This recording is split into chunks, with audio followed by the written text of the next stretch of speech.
کپڑے کمبل جوتے وغیرہ بیچتے رہتے تھے۔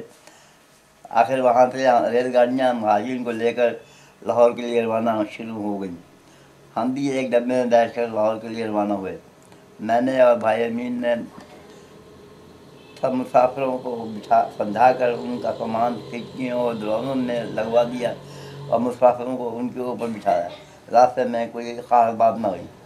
راستے میں کسی اسٹیشن پر سکھ کرپانے لیے ہوئے دروازہ کھولنے کی کوشش کرتے رہے، جو ہم نے ناکام بنا دی۔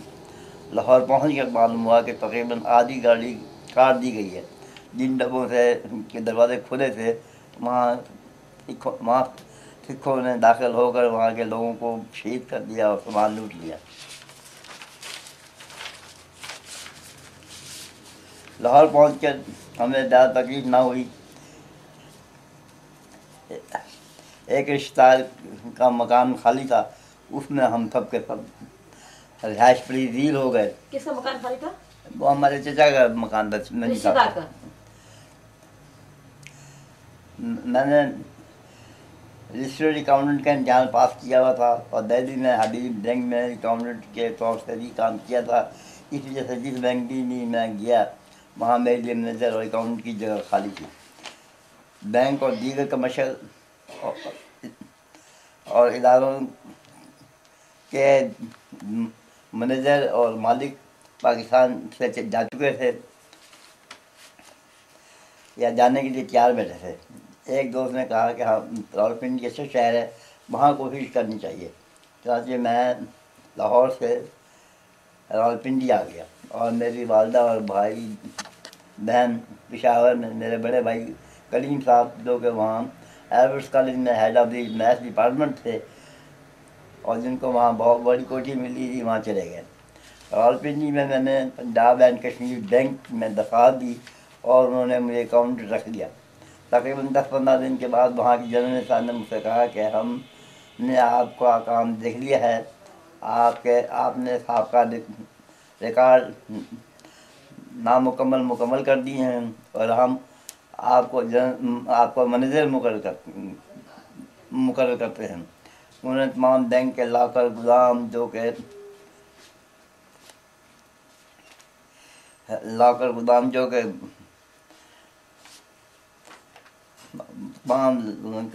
جو کہ ہندوؤں کے سامان سے بھرے ہوئے تھے، بما کیش وغیرہ کے میرے حوالے کر دیا اور میری جگہ اور میری یہ بھی ڈیوٹی لگائی کہ میں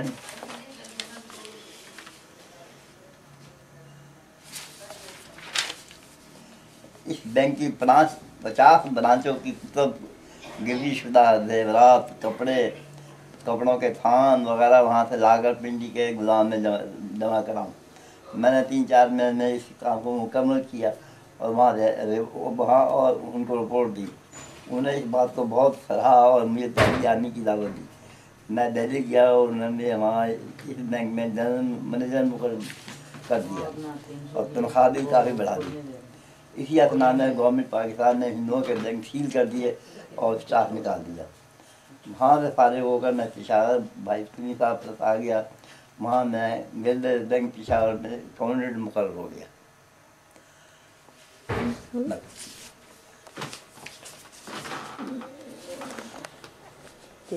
شروع کرو جی۔ بسم اللہ الرحمن الرحیم۔ پشاور میں زندگی بہت اچھی طرح بسر ہونی شروع ہو گئی، لیکن بھائی امین میری اور والدہ کی وجہ سے کوٹھی میں بھائی کلیم کے ساتھ رہنا مشکل ہو گیا۔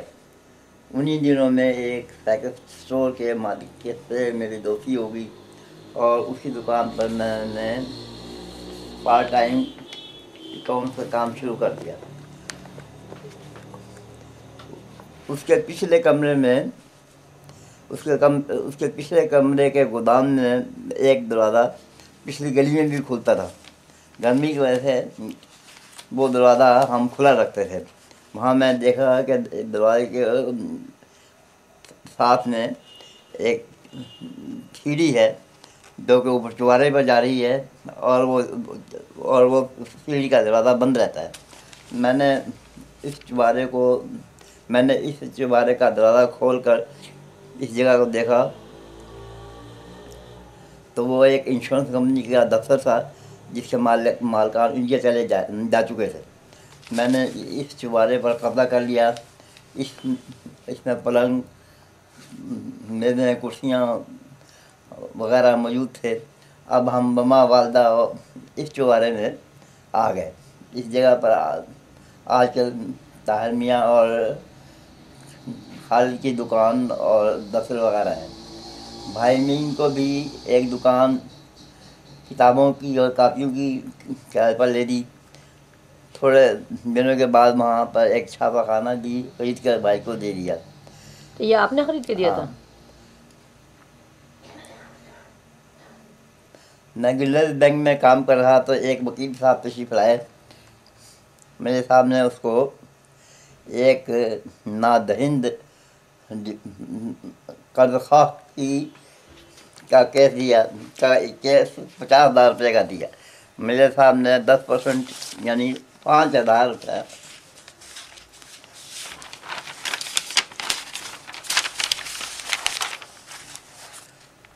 اس کو فیس کا دیا.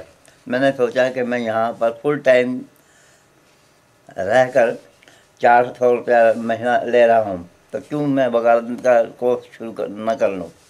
اس طرح بینک سے ریزائن دے کر یونیورسٹی آف پشاور ایم اے اور لا میں داخلہ لے لیا اور گھر سے ہاسٹل شفٹ ہو گیا. خدا کی مہربانی سے دونوں امتحان 1952 میں اعلیٰ پوزیشن سے پاس کر لیے. پشاور میں وکالت کے لیے وہاں کورس میں یا تو معلوم ہوا کہ تمام کام پشتو میں ہوتا ہے. کس میں ہوتا ہے؟ پشتو زبان میں ہوتا ہے. اچھا، پشتو میں. جبکہ میں نے پشتو بالکل نہ سیکھی تھی. اتفاق سے میرے ایک دوست، میرے ایک کلاس فیلو ملتان میں انکم ٹیکس آفس تھے اور میرے انڈیا کے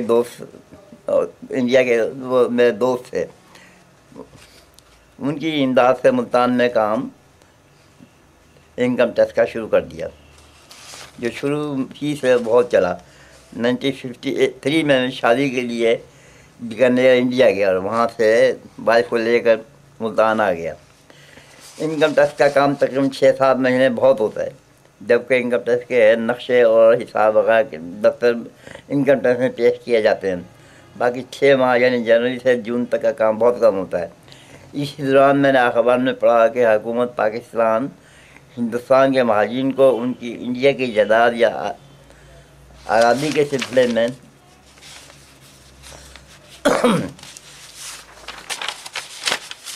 دفتر قائم کر رہی ہے.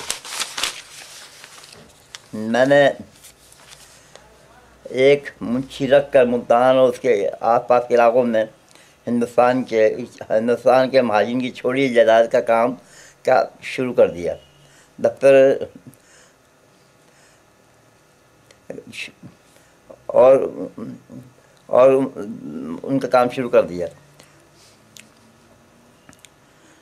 تھوڑے دن میں میرے پاس 400-500 کیس بک ہو گئے، یعنی میں انتہائی مصروف وکیل ہو گیا. پیسوں کی بارش شروع ہو گئی. اسی طرح میں گورنمنٹ نے مہاجرین کے لیے ایک ہاؤسنگ اسکیم ملتان میں بنائی.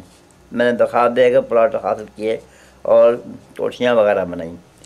انڈیا کے مکانوں کی تقسیم کا کام 1966 میں تقریباً ختم ہو گیا. ہمارے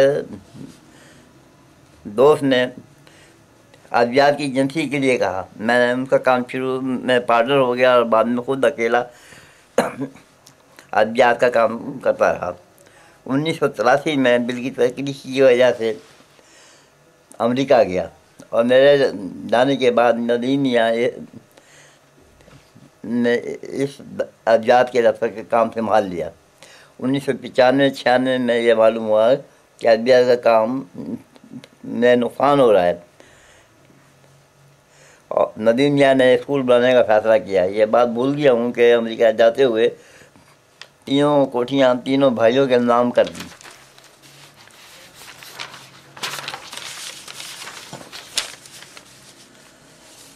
ندیم میاں کا اسکول مکمل ہو گیا اور وہ وہاں کے پرنسپل بن گئے.